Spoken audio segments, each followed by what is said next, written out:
الحمد لله الذي بكرة وأصيلا، والصلاة على محمد وعلى آله وأصحابه سلاما جميلا. أما بعد فقد قال الله تبارك وتعالى في كلامه المجيد والفرقان الحميد: أعوذ بالله من الشيطان الرجيم، بسم الله الرحمن الرحيم. قل هذه سبيلي أدعو إلى الله على بصيرة أنا ومن اتبعني وسبحان الله وما أنا من المشركين. وقال الله تبارك وتعالى: ولتكن منكم أمة يدعون إلى الخير ويأمرون بالمعروف وينهون عن المنكر وأولئك هم المفلحون. وقال النبي صلى الله عليه وسلم: من يرد الله به خيرا يفقهه في الدين. وقال النبي صلى الله عليه وسلم: لغدوة في سبيل الله أو روحة في سبيل الله خير من الدنيا وما فيها، أو كما قال صلى الله عليه وسلم.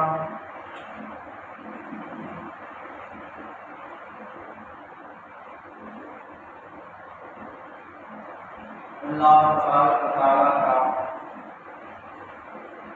بے انتہا کرم احسان ہے، اسی کا فضل اور شکر ہے، اسی ذات وحدہ لا شریک نے ہم سب کو ہمارے نبی حضرت محمد رسول اللہ صلی اللہ علیہ وسلم کی امت میں پیدا فرمایا۔ درود اور سلام نازل ہو ہمارے آقا تاجدار مدینہ محمد عربی محمد مصطفیٰ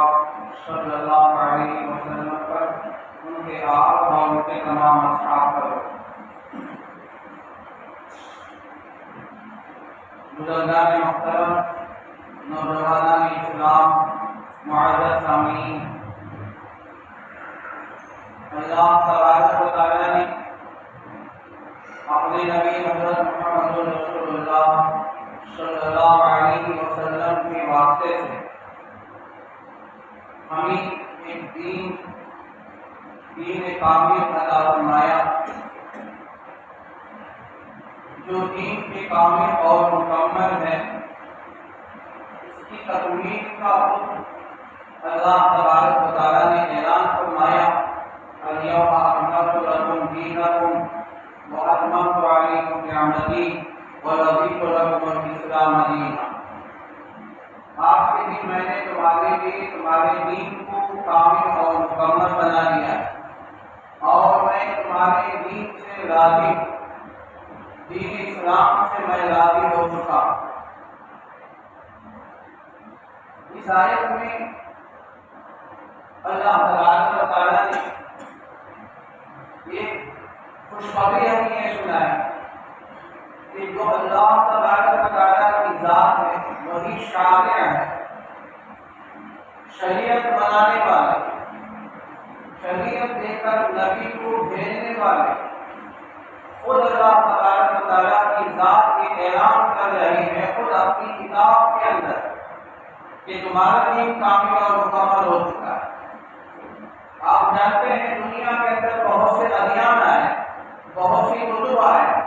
اللہ نے بہت سارے نبیوں پر بہت سارے کتابوں کو نازل فرمایا۔ اللہ تبارک و تعالیٰ نے بہت سے انبیاء علیہم السلام کو کتابیں دے کر، دین دے کر اللہ نے ان کو ان کی قوموں کے پاس بھیجا ہے، لیکن اللہ تعالیٰ نے کسی کتاب کی نہ تکمیل کی مژدہ سنایا ہے، نہ اس کے دین کی تکمیل کی خوشخبری سنائی، لیکن قربان جائے کہ اللہ تعالیٰ نے ہمیں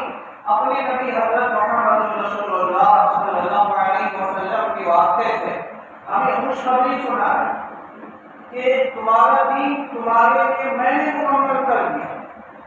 الفاظ کے اتنے بہترین جملے قرآن جو کہتا ہے الیوم، آج کے دن، وہ آج کے دن وہ عرفے کا دن ہے، اصل کے بعد سب جانتے ہیں شیخ الحدیث نے بتایا کہ اعمال کے اندر لکھا ہے تو آج کے دن سے تو حجۃ الوداع کے موقع پر 9 ذی الحجہ کے اللہ کے نبی صلی اللہ علیہ وسلم عرفہ کے میدان میں عرفہ کے دن عصر کے بعد اپنی ناقہ پر اپنی اونٹنی پر سوار ہو کر جب موجود ہے تو اللہ تعالیٰ نے آیت نازل فرمائی تو آج کے دن میں نے تمہارے لیے تو اللہ فرماتے کہ میں نے تمہارے لیے تمہارے دین کو کامل و مکمل کر دیا تو اللہ نے ہمارے اس دین کو ہماری طرف منسوخ فرمایا عربی گرامر کے اعتبار سے اللہ تعالیٰ نے بڑی بہت ہی بہترین جملہ اللہ نے استعمال فرمایا کہ میں نے تمہارے لیے تمہارے دین کو کامل و مکمل کر دیا ہے وَرَضِيتُ لَكُمْ عَلَيْكُمْ نِعْمَتِي اور یہ سب سے بڑی نعمت ہے میں نے اپنی نعمت کو تمہارے اوپر کامل و مکمل کر دیا اور میں تمہارے اس دین سے اسلام سے راضی تو اس سے بڑی ہمارے لیے سعادت کیا ہو سکتی اس سے بڑی ہمارے لیے خوشخبری کیا ہو سکتی کہ اللہ نے اس دین کو ہماری طرف منسوخ کیا ہے کہ تمہارا دین ہے تو ہر امتی کو چاہیے اللہ کے ہر بندے اور بندی کو چاہیے اللہ کے نبی صلی اللہ علیہ وسلم کے ہر امتی کو چاہیے کہ اس دین کو اپنا دین سمجھے اس لیے تو خود اللہ نے اس دین کو ہماری طرف منسوخ کر کے کہا کہ تمہارا دین ہے اور جو بھی مرد عورت مسلمان ہیں مومن ہیں تو اللہ نے اس کی طرف منسوخ فرمایا کہ میں نے تمہارے دین کو کامل اور مکمل کر دیا ہے تو یہ ہمارا دین کامل ہے ہم کسی کے سامنے سینہ چاڑ چوڑا کر کے سینہ آگے کر کے ہم کہہ سکتے ہیں کہ یہ ہمارا دین ہے اور یہ دین کامل اور مکمل ہے نہ اس میں کبھی کمی ہو سکتی نہ ہوئی نہ ہو سکتی ہے نہ اس کے اندر کوئی زیادتی ہوئی نہ ہو سکتی ہے قیامت تک تو اللہ تعالیٰ نے ایسا دین ہمیں عطا فرمایا تو اللہ تعالیٰ نے اتنی بڑا دین ہمیں عطا فرمایا ہے اپنے نبی محمد رسول اللہ صلی اللہ علیہ وسلم کے واسطے تو اللہ تعالیٰ بتائیں کہ دین جب ہمارا ہے تو ذمہ داری بھی ہمارے اوپر کیونکہ اللہ کے نبی صلی اللہ علیہ وسلم میں یہ ذمہ داری ہمارے نازک اور کمزور کاندھوں پر ڈال کے چلے گئے ہم جیسے بے صلاحیت لوگوں کے کاندھوں پر رکھ کے چلے گئے اس کمزور امت کے سہارے کو دے کر چلے گئے اللہ کے نبی صلی اللہ علیہ وسلم فرمائے بل یبلغ الشاہد الغائب جو اب حاضر ہے وہ غائب تک پہنچا ہے اب جو بات دین کی تمہارے سامنے موجود ہے ایک تو یہ مخاطب اس وقت میں جو صحابہ عرفہ کے میدان میں اللہ کے نبی کے سامنے موجود تھے سوالات صحابہ موجود تھے یہ اس کے کام سامنے اول مصداق ہے بل یبلغ الشاہد الغائب لیکن دین کی جو باتیں اب تک جو ہم تک پہنچی ہیں قرآن و حدیث کی دین کی دینی جتنی باتیں ہم تک پہنچی ہیں یہ صحابہ سے تابعین سے تبع تابعین سے ان کے شاگردوں سے اسی سلسلۃ الظہور کے ذریعے سے اللہ تعالیٰ نے اس ہفتے کے دین پہنچایا ہے تو آج ہمارے اوپر یہ ذمہ داری ہے ہر امتی کے اوپر یہ ذمہ داری ہے بل یبلغ الشاہد الغائب کا مصداق بن کر اس دین کو دوسروں تک پہنچائے اس دین کو نہ جاننے والوں تک پہنچائے اس دین کو غائب تک پہنچائے تو اس مصداق ہم بھی حاضر ہیں تو غائب تک ہمیں پہنچانا ضروری ہے تو غائب کا شاہد اور غائب کا ایک معنی تو ہے جو فی الوقت ہم موجود ہیں غائب تک پہنچانا ہے ایک تو یہ معنی ہے دوسرا یہ معنی ہے کہ جو دین ہمارے پاس موجود ہے جس دین کو ہم جانتے ہیں وہ دین ان تک پہنچائے جو دین کی باتوں کو نہیں جانتے ہیں جو نمازوں کو نہیں جانتے ہیں جو نماز کے فرائض کو نہیں جانتے ہیں جو دین کی بنیادی باتوں کو نہیں جانتے ان مسلمانوں تک پہنچ کر ان مسلمانوں کے گھروں تک ان مسلمانوں کے محلوں تک ان مسلمانوں کے ایک ایک فرد سے مل کر ان کو دین پہنچانا ہے ہمارے پر ذمہ داری ورنہ کوئی سبب دوش نہیں ہوگی کل قیامت کے دن پکڑے جائیں گے کلکم راعی وکلکم مسئول عن رعیتی ہر ایک ذمہ دار تو اس میں عالم بھی ہے جاہل بھی ہے مالدار بھی ہے غریب بھی ہے پڑھا لکھا بھی ہے ان پڑھ بھی ہے مرد بھی ہے عورت بھی ہے چھوٹا بھی ہے بڑا بھی ہے شہری بھی ہے دیہاتی بھی ہے سب موجود ہیں اس میں سب کے اوپر ذمہ داری اپنی استطاعت کے مطابق اپنی صلاحیت کے مطابق اپنی معلومات کے مطابق دین کو دوسروں تک پہنچانا ہے ہمارے پر ذمہ داری اگر اس ذمہ داری کو ہم نہیں اٹھائیں گے اس ذمہ داری کو اگر ہم نہیں پہنچائیں کل قیامت کے دن پوچھا جائے گا، ہمارے امام کو پکڑا جائے گا، ہمارے خامن کو پکڑا جائے گا اور روکا جائے گا کہ ایسا نہیں جو میرے نبی نے، میرے نبی صلی اللہ علیہ وسلم کے صحابہ نے قربانیاں دے کر اپنے گھر بار کو چھوڑ کر یہاں تک کہ ہجرت کر کے میدان میں جنگوں میں شہید ہو کر اپنی جان کو اپنے مال کو لٹا کر انہوں نے تم تک تمہارے دین کو پہنچایا ہے، لیکن تم نے اسے کیا ذمہ داری ادا کی؟ ہر ایک کو سوال دینا پڑے گا، سوال کا جواب دینا پڑے گا۔ اللہ تعالیٰ نے سورہ اعراف کی ابتدائی آیت ایسی راؤنڈ پہ کھڑے کر دینے والی آیت اللہ تعالیٰ نے فرمائی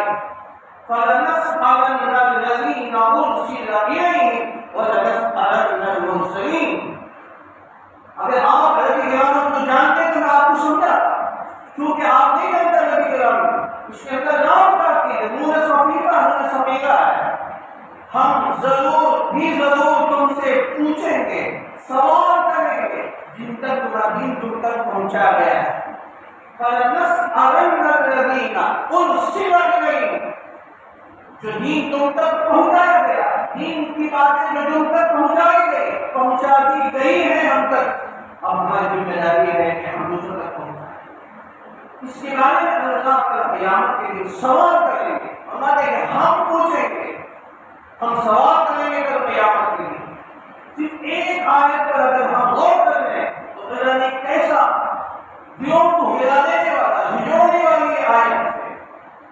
اللہ کا قیامت کے دن اگر پوچھے، کل قیامت کے دن کوئی صحابی ہمارا دامن پکڑ رہے پوچھے کہ ہم نے اپنے نبی کے ساتھ مل کر اپنی جان و مال کو ہم نے ہٹایا، کبھی بدر کے میدان میں ہم شہید ہوئے، کبھی ہم احد کے پہاڑوں میں شہید ہوئے، کبھی ہم حنین میں شہید ہوئے، کہیں تبوک میں ہوئے اور کہیں فنا ہوئے، تو ہم اپنی جانوں کو لٹایا اور ہم نے اللہ کے نبی کے اس دین کو، اس امانت کو ہمیں تم تک پہنچایا ہے، یہ تم نے اسی کا ذمہ داری ہے۔ جواب دینا پڑے گا، اس کی سوا کوئی چارہ کا کوئی دوسرا آپشن نہیں، بچنے کی کوئی شکل نہیں ہوگی وہاں۔ اس میں دوستو اللہ تعالیٰ نے دین کی ذمہ داری میں عطا فرمائی، تو دین کا بھی دوسروں تک پہنچانا یہ ہمارے اوپر ذمہ داری۔ اب سوال یہ ہے کہ ذمہ داری کیسے پہنچائے، کس حیثیت سے پہنچائے؟ ہر ایک الگ الگ کیٹیگری کے ہیں۔ ایک علماء ہیں جو جاننے والے جو اپنے طریقے سے وہ اپنے لائن سے پہنچائیں گے۔ دعوت و تبلیغ کی صرف ایک ہی راستہ نہیں، کئی راستے ہیں۔ امامت کے ذریعے سے، خطیب خطیب کے ذریعے سے، اور اسی طرح مصنف تصنیف کے ذریعے سے، مبلغ دعوت کے ذریعے سے، اور اسی طرح جو مصنفین ہیں، جو تحریر کرنے والے اپنی تحریر کے ذریعے سے، جو واعظین ہیں مبلغین اپنے وعظ کے ذریعے سے دوسروں تک پہنچائیں۔ اسی طرح عوام کو چاہیے کہ آپ کی ذمہ داری ہے کہ اپنی طاقت کے مطابق اپنے محلے میں شروع کرے، اپنے گھر سے کام شروع کرے، اپنے پڑوسیوں سے، اپنے گلی سے کام شروع کرے، اپنی مسجد کے مطابق جو ہے وہاں سے کام کو شروع کرے، اور جو کام کر رہے ہیں ان کے ساتھ شریک ہو کر اپنا حصہ رکھے۔ جو نماز نہیں پڑھتے ان کو نماز کی دعوت دے،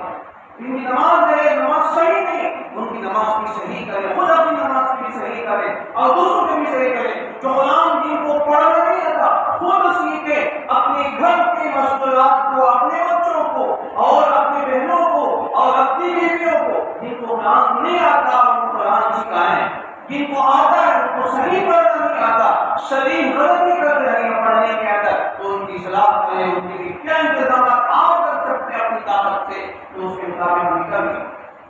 دین کے جو موٹے مسائل ہیں، نماز کے فرائض، روزے کے فرائض، غسل کے فرائض، وضو کے فرائض اور جتنے ضروریات دینیا ہیں، تو ان دینیات کے مسائل کو ہر مرد عورت کو جاننا، سیکھنا، سکھانا ضروری اور فرض ہے، فرض عین ہے۔ اپنے بچوں کو عالم بنانا یہ فرض کفایہ ہے، اپنے بچوں کو حافظ بنانا فرض کفایہ ہے، اپنے بچوں کو امام بنانا اور اسی طرح جو دین کے جتنے شعبے جات ہیں یہ سب فرض کفایہ کے درجے میں۔ اگر امت کا ایک طبقہ اپنے بچوں کو بنا دیا تو آپ سب ذمہ داری سے مردوش ہو جائیں گے، لیکن ان چیزوں کا سیکھنا ہر ایک اوپر نہیں۔ ذرا ہم تصور کر رہے تھے کہ خود اپنی ذات کے بارے میں، اپنے گھر کے ایک ایک فرد کے بارے میں سوچے کہ کہ میری نماز کتنی صحیح ہے، مجھے میری نماز کے واجبات معلوم ہے، فلاحی واجبات معلوم ہے، وضو کن چیزوں سے جڑتا ہے، وضو کے فرائض کتنے ہیں اور وضو کے جو واجبات ہیں وہ کتنے ہیں، اور گھر کا ماحول کیا ہے، کم سے کم ان دینی باتوں سے واقف ہے یا نہیں؟ تو اپنے گھر کے اندر بیٹھ کر اپنے گھر کا جائزہ لے، اپنے گھر والوں کا جائزہ لے کر تو دیکھے پتہ چلے یہ جو ذمہ داری میرا حال بات نہیں ہو جائے تو اللہ تعالیٰ نے جو دین ہمیں عطا فرمایا اس کو پھیلانے کی، اس کی اشاعت کی، اس کی دعوت کی، تبلیغ کی طریقے الگ الگ ہیں، اس لیے ہر آدمی اپنے اپنے مطابق دین کا کام کرے اور یہ اصول کے ساتھ۔ اس کے لیے اللہ تعالیٰ نے اس دعوت و تبلیغ کے کام کو اللہ تعالیٰ نے پوری دنیا میں پھیلایا۔ کوئی کام اگر پوری دنیا میں دنیا کے کونے کونے میں جنگلوں میں اگر بات پہنچے، قریوں میں، شہر میں، دریا کے اس پار کے اگر دین کا کام پہنچا ہے، کوئی محنت پہنچی ہے اس دعوت و تبلیغ کی محنت، اللہ تعالیٰ نے اپنے فضل سے، اپنے کرم سے، علماء کی محنت سے اللہ تعالیٰ نے یہ مقام کو پھیلایا۔ یہ ذمہ داری ہمارے اوپر ہے کہ ہم اس بات کو اصول کے ساتھ، گزشتہ جمعہ میں آپ کے سامنے 3 باتیں آپ کے سامنے آئی۔ ایک کام کے اندر یہ خلاص ہو،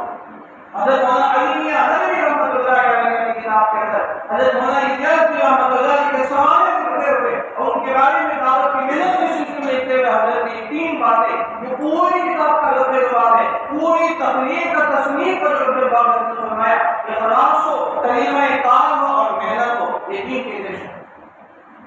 یہ تو بنیادی ہے، یہ تو اصولی ہے۔ تو ہر ایک داعی کو، ہر ایک مومن مرد عورت کو ان چیزوں کا قابل ہونا ضروری ہے۔ ان ایک چیز سے ہٹے گا تو کام نہیں،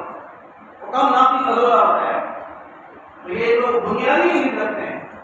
فاؤنڈیشن کے درجے میں ہے، اس کے علاوہ اور بھی بہت ساری ذمہ داریاں اور بھی بہت سارے طریقہ کار ہیں۔ ان کاموں کو اگر کریں گے، ان اصول کے ساتھ کریں گے تو پھر اللہ تعالیٰ ہمارے ذات سے یہ کام خدمت کرے گا اور اس خدمت سے اللہ دوسروں کو پیدا پہنچائے گا۔ من یرید اللہ بہ خیرا، اللہ تعالیٰ جس کے ساتھ خیر کا ارادہ فرما ہے،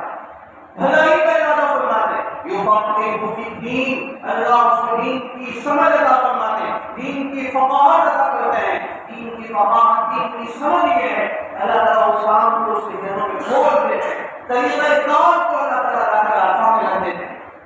کسی کو کوئی بھی کام کرنے سے پہلے ہمیں شرح صدر ہونا چاہیے، طریقہ معلوم ہے تو ہم کیا کریں؟ اگر آپ تجارت کرنا چاہیں تو اس تجارت سے، اس فن سے آپ کو کچھ نہ کچھ مناسبت تو ہو، بغیر طریقہ کار کے، بغیر جانے کے، بغیر مناسبت کے اپنی دکان نہیں کھول سکتے، کوئی بھی دکان، کوئی بھی تجارت آپ نہیں کر سکتے۔ تو اس کے لیے آپ کو اس فن سے مناسبت پیدا کرنا پڑے گا، اس کام کو، اس فن کو سیکھنا پڑے گا، یا اس فن والوں کے ساتھ لے کر کام کو سیکھنا پڑے گا، پھر کام آپ ہمارے سامنے ہوئے گا۔ دنیا کا ایک چھوٹا کام بھی تو بغیر سمجھ کے، بغیر مناسبت نہیں ہوتا۔ تو اسی طرح دین کا اتنا اونچا کام جو اللہ تعالیٰ نے حضرات انبیاء علیہ السلام سے اس کام کو لیا ہے، حضرات انبیاء علیہ السلام نے اس مشن کو آگے بڑھایا۔ اس مشن کی پہلی سیڑھی تھے حضرت آدم علیہ السلام اور آخری سیڑھی ہے حضرت محمد رسول اللہ صلی اللہ علیہ وسلم۔ یہ یوں سمجھو کہ اس خوبصورت محل کے پہلے اینٹ حضرت آدم علیہ السلام، اس دین کے مکمل بنیاد اور آخری اینٹ اللہ کے نبی صلی اللہ علیہ وسلم۔ یہ کام اللہ نے حضرت انبیاء علیہ السلام سے لیا، تو اس میں اس کے طریقہ کار اور اس میں کچھ اصول و ضوابط ہیں۔ جب اصول و ضوابط کے ساتھ آدمی کام کرے گا پھر اللہ تبارک و تعالیٰ کام کو اور کھولیں گے، کام کے اندر کم وقت میں اللہ برکتیں عطا فرمائیں گے۔ 3 باتیں تو مجھے ترجمہ کے آپ کے سامنے آ چکی ہیں۔ پھر آگے علماء نے لکھا ہے کہ دل میں سب سے پہلی بات ہے کہ آدمی کو اللہ کی محبت دل کے اندر ہو۔ جتنا آدمی اپنے اللہ سے، اپنے خالق سے، جتنا اپنے مالک سے محبت کرے گا، محبت دل کے اندر، جب محبت ہر کام سکھا دے گی، جتنا اللہ سے محبت ہوگی تو پھر آدمی کو خود بہت سمجھ میں آ جائے گا کہ مجھے یہ کام کرنا ہے، اللہ کا دین ہے، اللہ کا دین اللہ نے مجھے بتایا، ہمارا کیا فرمایا کہ مجھے کام کرنا ہے۔ والذین آمنوا اشد حبا للہ، وہ لوگ جو ایمان والے ہیں وہ اللہ سے بہت زیادہ محبت کرتے ہیں۔ تمہارا اشد حبا للہ، جو اللہ سے محبت تو اللہ تعالیٰ کی محبت ان کے اندر ہو، اللہ کی عظمت ہوگی، محبت ان کے اندر ہوگی، تو اس کام کو لے کر کرنا ہمارے آسان ہوگا۔ ہم کی بچوں سے محبت ہے تو کوئی بات کہیں، کوئی کام کریں، کام کرنے کا کہیں تو ہم فوراً کرتے ہیں۔ بچے اگر کوئی ہمیں حکم دے رہے ہیں، کوئی چیز اڑانے کے لیے کہتے ہیں تو ہم فوراً اپنے اولاد کے لیے وہ چیز لا کر دے دیتے ہیں۔ فون پہ نہیں کہتے کہ وہ آتے آتے تھوڑا چیز لے کر آ جاؤ، تو اپنے بچوں کی مانگ میں اپنے بچوں کے لیے وہ لے کر آتا ہے۔ کیوں؟ ہماری سے محبت ہے، اولاد سے محبت ہے، لانا چاہیے، حق ذمہ داری۔ اس میں محبت جب ہوگی، اللہ سے جب محبت، خالص اللہ کی محبت ہوگی، تو اللہ تعالیٰ اپنے بندوں سے ان محبت کرنے والے ان عاشقین سے اللہ تعالیٰ اپنا کام یہ کام ہے۔ اس سے پہلے اللہ کی محبت دل کے اندر پیدا ہو، اللہ کی محبت دل میں آنا ہو تو اس کے لیے دوسرا اصول یہ ہے آپ اللہ کا ذکر کثرت کے ساتھ۔ من احب شیئا اکثر ذکرہ، جس کی محبت جس زیادہ ہوتی ہے اس کا تذکرہ وہ زیادہ کرتا ہے۔ اللہ کا ذکر کثرت کے ساتھ کرے، دیوانوں کی طرح اللہ کا نام لیتے رہے، اٹھتے بیٹھتے چلتے پھرتے اللہ کا نام لیتے رہے۔ الذین یذکرون اللہ قیاما وقعودا وعلی جنوبہم، وہ اللہ کے بندے وہ ہیں، عقل مند وہ جس قرآن میں عقل مند ان لوگوں ہوگا جو اللہ کو یاد کرتے ہیں کھڑے ہونے کی حالت میں، بیٹھے ہونے کی حالت میں، لیٹے ہونے کی حالت میں، یعنی ہر حال میں وہ اللہ کا ذکر کرتے ہیں، ہر حال میں وہ اللہ کا نام لیتے ہیں، تو اللہ نے ان کو اولو الالباب کہا۔ الذین یذکرون اللہ قیاما وقعودا یا ایھا الذین آمنوا اذکروا اللہ ذکرا کثیرا وسبحوہ بکرۃ وعشیا، صبح شام، صبح سے لے کر شام تک، شام سے لے کر شام تک اللہ کا نام لیتے رہے، اللہ کا نام گنگناتے رہے، جتنا اللہ کا نام لے کر محبت پیدا ہو۔ زبان پہ آدمی نام کو جاری رکھے گا، اس کے نام کی عظمت محبت کی خود بخود بلا احساس ادھر کی چلی جائے۔ اسی دوسری بات، ایک تو اللہ کی محبت میں اور دوسرا اللہ کا ذکر میں۔ اس کے بعد اسی اصول فرمایا علماء نے کہ بے غرض ہو کر یہ کام کریں، دعوت دیں، دعوت میں کوئی غرض نہ اور بلا تخصیص دعوت دیں، دونوں باتیں ایک ساتھ بیان کریں۔ بے غرض ہو کر بلا تخصیص ہر ایک کے پاس دعوت ہے، یہ دین کے بعد ہر ایک کو پہنچائے، یہ بچوں کو پہنچائے، ماں باپ کو پہنچائے، اولاد کو پہنچائے، رشتہ داروں کو پہنچائے، پڑوسیوں کو پہنچائے، اپنے گلی والوں کو، اپنے محلے والوں کو، اپنے شہر والوں کو، اپنے صوبے والوں کو، اور اسی طرح جہاں تک اللہ تم کو لے کر جائے، یہ آپ کی آواز جہاں تک پہنچا سکتی ہے، پہنچ سکتی ہے، وہاں تک دین کا کام ہے۔ آج تو اسباب ہمارے پاس ہے، ہم یہیں بیٹھے بیٹھے کسی کو بھی اپنی بات کو کوئی دنیا کے کونے میں پہنچا سکتا۔ اللہ نے ایسے وسائل ہمیں عطا فرمائے، ایسے ذرائع اللہ نے ہمیں عطا فرمائے، یہیں ہم بیٹھے ہیں تو ہم کہیں دور دنیا کے کسی کونے میں کوئی بیان کر رہا تو بھی دین کی بات کر رہا ہے تو ہمیں وہ منٹوں میں بات یہاں تک پہنچتی، ہم دین کو سن سکتے ہیں۔ تو اللہ تعالیٰ نے اسباب عطا فرمایا، تو اس لیے جو دعوت دیں تو یہ بلا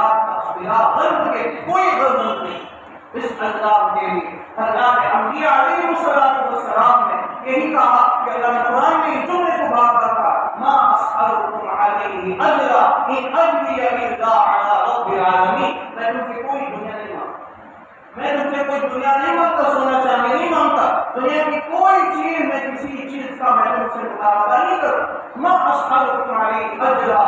ان اجری الا علی اللہ، اس کام کی اگر مجھے مزدوری لینا ہے، اس کام کے اگر مجھے قیمت دینے والا ہے،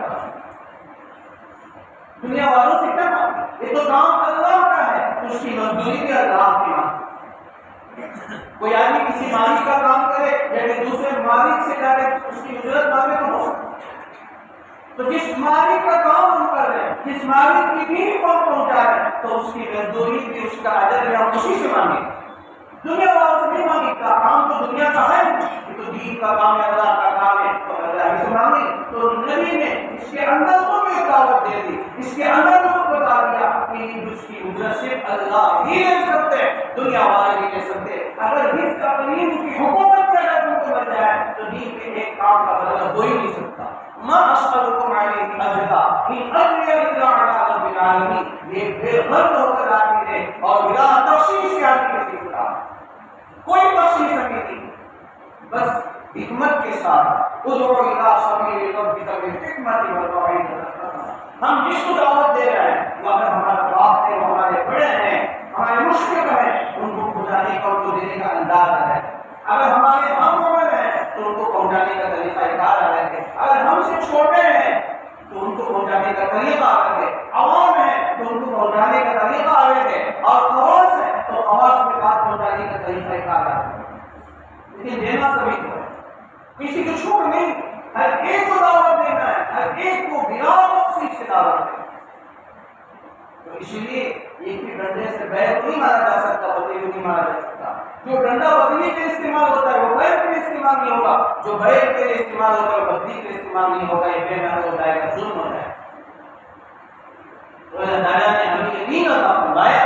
تو اس کی کچھ خصوصیات، کچھ اصولات ہیں. ان اصولات کی بنیاد پر ہم کام کرتے ہیں تو پھر اللہ تعالیٰ اس کام میں مدد عطا فرمایا. تو ہمارا قابلین میں ہمارے علماء نے یہی ہمیں اصول بیان کیا. اللہ کی محبت میں اللہ کا ذکر ہو اور بلا تخصیص دعوت دے، بلا غرض ہو کر دعوت. جب ان اصول پر آدمی ایک داعی ان اصول کا پابند ہو کر اگر دعوت دے گا تو اللہ کی قسم اللہ اس کی زبان پہ نور پیدا فرمائے. اس کے الفاظ، اس کے الفاظ زبان سے نکل کر سینوں کو پھاڑتے ہوئے دلوں تک ٹکرائیں گے اور بات کا اثر کر جائے گا. دل سے جو بات نکلتی ہے وہ کا اثر ضرور ہے. لیکن جو ہاتھ پر ہم دیں گے تو اللہ تعالیٰ کا ہم کے کام. اس کے بعد آگے فرمایا اور میں نے اس میں بھی لکھا ہے کہ ہم تہجد میں اللہ سے مانگ کے رات کی تنہائیوں میں اٹھ کر اللہ سے مانگے، اپنے لیے پوری امت کے لیے مانگے. جو جتنا اللہ سے مانگنے والا ہوگا وہی اللہ اس کے ذریعے سے دوسروں تک دعوت بھی پہنچائے. اگر ہم ہراٹے کر کے سوتے رہیں گے، ہماری نمازیں چھوٹتی رہے گی، ہمارے تقدیریں کا چھوٹتا رہے گی تو کوئی فائدہ نہیں. کم سے کم داعی کو تو چاہیے تو تہجد کا وقت ایک کو پڑھنا ہے. اس کا مطلب یہ نہیں کہ تم الليل إلا قليلا نصفه أو انقص منه قليلا أقم الصلاة لدلوك الشمس إلى غسق الليل وأقم الصلاة طرفي النهار وزلفا من الليل. والكريم كآية كانوا قليلا من الليل ما يهجعون وبالأسحار هم يستغفرون تتجافى جنوبهم عن المضاجع يدعون ربهم خوفا وطمعا والذين يبيتون لربهم سجدا وقياما. یہ آیت کی ترجمہ تفسیر کرنے کا وقت نہیں. ان آیات میں اللہ بتاتے ہیں کہ وہ لوگ جو راتوں میں اٹھ کر اپنے رب کے سامنے رات گزارتے ہیں، وہ لوگ جن کے پہلو راتوں میں اپنے بستروں میں کم ہوتے ہیں، اللہ کے سامنے کھڑے ہوتے ہیں، ان کے پہلو ان کی بستروں سے جدا ہوتے ہیں، وہ رات میں جاگتے زیادہ ہیں سوتے کم ہیں. کانوا قلیلا من الليل ما يهجعون، سوتے کم ہیں جاگتے زیادہ. تو داعی بے فکر ہو کر کبھی سو ہی نہیں سکتا، سکون کی نیند سے کبھی حاصل نہیں ہو سکتی جو حقیقی داعی ہوگا. اس کے اندر دل میں درد ہوگا، تڑپ ہوگی، اسے سکون کی نیند نہیں آئے گی. جس کو بے قراری ہو، جس کو بے سکونی ہو، سکون کی نیند آئے. وہ کبھی پیٹ بھر کے کھانا کھائے گا، وہ کبھی آرام کی نیند سوئے گا نہیں. یہ مومن کی صفت نہیں ہے، خصوصاً داعی کی صفت نہیں ہو سکتی. اس لیے راتوں میں اٹھنا سیکھیں، راتوں میں جلدی سونا بھی سیکھے، راتوں میں جلدی صبح میں جلدی اٹھنا بھی سیکھے. جو رات میں جلدی سوئے گا اور رات میں صبح میں جلدی اٹھے. كانوا قليلا من الليل ما يهجعون وبالأسحار هم يستغفرون. جو سحر کے وقت میں، تہجد کے وقت میں اپنے رب کے سامنے گر جاتے ہیں، اپنے رب کے سامنے کھڑے ہو کر استغفار کرتے ہیں. تتجافى جنوبهم عن المضاجع يدعون ربهم خوفا وطمعا. اللہ کے نیک بندے وہ ہیں، اللہ کے خاص و خاص بندے عباد الرحمان وہ ہیں جن کے پہلو ان کی بستروں سے جدا ہوتے ہیں. یہ آیت قرآن کریم کی ہے، احادیث تو مستقل الگ ہے جو اللہ کے نبی صلی اللہ علیہ وسلم نے ارشاد کیا. تو اس لیے آدمی تہجد میں اٹھ کر مانگنا سیکھے، اللہ سے مانگنے کی عادت ڈالیں، تہجد میں اٹھنے کی عادت ڈالیں. ابھی رمضان آ رہا ہے، الحمدللہ ایک مہینہ ہم جلدی باقی رہ گئے. ہم نے شعبان کا نام بھی دیکھ لیا اور 25 دن کے اندر رمضان ہمارے سے آ جائے گا. ہم رمضان سے انشاءاللہ ملاقات کریں گے. ابھی سے ہم اس کی تیاری کریں، ابھی سے ہم تہجد پہ اٹھنے کی عادت ڈالیں، ابھی سے عادت اس لیے سے ڈالیں کہ مجھے موت تک میری زندگی کی جو آخری رات ہوگی اس رات پر مجھے تہجد پڑھنا. یہی رمضان میں پڑھیں گے، رمضان کے بعد پھر چھوڑ دیں گے، یہ رمضان کی عبادت ہوگی، یہ رمضانی مومن نہیں بنتا ہے. مجھے موت تک، مجھے زندگی کی جو آخری رات ہے اس آخری رات تک مجھے تہجد کی پابندی کرنا ہے. اس نیت کے ساتھ اللہ سے مانگتے ہوئے اٹھے، اللہ سے مانگتے ہوئے تہجد کی پابندی کریں، پھر دیکھیں اللہ تعالیٰ یادوں کے مطابق ایسے کیسے بنتا. آخری بات کی بات ختم کروں، ایک تو آپ نے تہجد کا پابندی کریں، اور آپ نے بات فرمایا کہ ہم اللہ کے اس دین پر اللہ کا شکر ادا کریں، شکر کی عادت کریں. جتنا کام اللہ ہم سے لے رہا ہے شکر کی عادت ڈال، شکر کی عادت ڈالنے سے، شکر ادا کرنے سے انانیت تکبر نہیں آئے. میں کرتا ہوں، میں کروں گا، میں جماعت کو لے کر جاؤں گا، میں کروں گا، تو یہ میں کا لفظ نہیں ہوگا انشاءاللہ اگر اللہ کی نعمتوں کا شکر ادا کریں. تو آدمی کے اندر ہوتے ہیں جب آدمی کا کام لگ جاتا ہے تو شیطان اس وقت پہ ڈالتا ہے، اور اللہ کا شکر ادا کرنے والے بہت کم بنتے ہیں. خود اللہ نے سورہ صبر میں فرمایا وَقَلِيلٌ مِّنْ عِبَادِيَ الشَّكُورُ، میرے بندوں میں بہت کم ہے، قلیل ہے جو میرا شکر ادا کرتے ہیں. اس سے جو بھی جتنا بھی اللہ کام ہے تو اس پر کہے گی یار میرا شکر ہے، یہ تو میرے بس کی بات نہیں تھی، نہ اس کا میں اہل تھا، نہ میرے اندر وہ طاقت ہے، نہ میرے اندر وہ صلاحیت ہے. یا اللہ جو کچھ بھی کام ہوا ہے اے رب تو نے دیا ہے مجھ سے، یہ رب کہ آئندہ میں قبول فرما، اے رب کہ آئندہ مجھے ہمت و قوت عطا فرما، آئندہ میں مجھے صلاحیت عطا فرما. تو یہ اللہ تعالیٰ سے مانگ کر دعا کرتے رہے تو اللہ تبارک و تعالیٰ ان بندوں کی جو صفات ہوں گے تو حقیقی وہ داڑھی کرے گا، انشاءاللہ داڑھی کرے گا، اخلاص ہوگا اور کام کے ذریعے طریقہ میں اللہ کرائیں گے. تو پھر اللہ تعالیٰ اس سے جو اللہ تعالیٰ جو خیر کریں گے تو وہ خیر اور جو تک ٹھہرے گا. پھر آپ نے دوستوں اللہ تعالیٰ نے ہمیں جو موقع ہے کہ ہم کام میں لگ جائے، الحمدللہ ہمارے پورے سورے کا اجتماع بھی ہو جائے تو ہم یہی چیزوں کو سیکھنا ہے. وہاں جا کر صرف تماشا بن کر گھومنے کے نہیں، اللہ حفاظت فرمائے ہم جا جائیں اور بیٹھیں، ہم پنڈال میں بیٹھ کر ایک ایک اکابر کی بات سنیں، ایک ایک اللہ کی بات سنیں. خدا کی قسم جو اسٹیج میں بیٹھ کر ایک ایک اللہ والا میں ہم بڑھتے ہیں وہ ہمارا قابل ہے، جو راتوں میں اٹھ کر سونے والے ہیں، راتوں میں اٹھ کر دل جانے والے، پوری امت کے لیے بولنے والے ایسے قابل آ گئے ہیں، آ چکے ہیں. تو ان کی باتوں میں کتنی روحانیت ہوگی، اس بات سے ہماری زندگی بدل جائے، اس بات پر اللہ ہمارے فیصلے کو تبدیل کر دے. نہ میں جانتا ہوں نہ کوئی جانتے. اللہ تعالیٰ صرف بہانے دیتے ہیں، اگر کوئی بھی بہانہ ہوتا ہے تو اللہ اچھے لوگوں کی ان دعاؤں کے، ان موقع کی وجہ سے، ان کی محنت کی وجہ سے، ان کے اخلاص کی وجہ سے اللہ سب کی مغفرت کرتا ہے، خیر وجود میں آئے گا. اور جو حالات آ رہے ہیں اللہ تعالیٰ ان حالات کو اللہ تعالیٰ بدل دیں گے، اللہ تعالیٰ حالات کو صحیح بتا دیں گے. بس ایک اچھا موقع ہے وہاں جا کر ایک رات دو رات گزارے پنڈال کے اندر، یعنی کہ گئے آ گئے پھر تماشا کر کے دکانیں لے کر نہ ہونا چاہیے. دوستوں ہم جا کر بیٹھ کر بیان سنیں، وہاں کی جو ترتیب ہے اس ترتیب کے مطابق بیٹھ کر وقت پر برابر بیٹھ کے باتیں سنیں اور عمل کی کوشش کریں. پھر ان دعا پر راضی کر رہے اللہ تعالیٰ سے دعا ہے کہ اللہ تعالیٰ جہاں بھی اجتماع ہو رہے ہیں اللہ کو قبول فرمائے. جتنے بھی اجتماع تو ہو چکے اللہ ان کو بھی قبول فرمائے، ہدایت کا ذریعہ اور سبب بنائے. اس کے بعد جتنے اجتماع ہوں گے اللہ اس کو قبولیت سے نوازے. ہم سب کو بھی ذریعے کے طور پر اللہ قبول فرمائے، ایمان پر باقی فرمائے. آمین.